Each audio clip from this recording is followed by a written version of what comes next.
Guys, ready to pack na ang ating bayoy. Ayan, ipapadala na natin sa ating kaibigan nga taga Maynila. Ayan guys.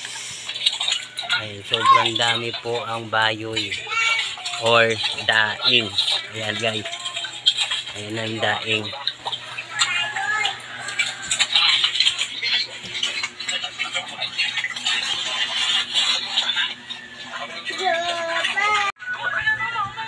Ayun guys, magpapaking ako ngayon ng daing. Dadalhin ko sa aking kaibigan doon sa Maynila.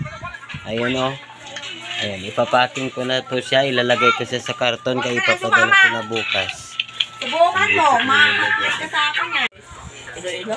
Ayan, malapit na mapuno. Ayan pa, hindi pa nailagay. Parang hindi magkakasya sa karton natin o. Ayan, ang laki ng karton.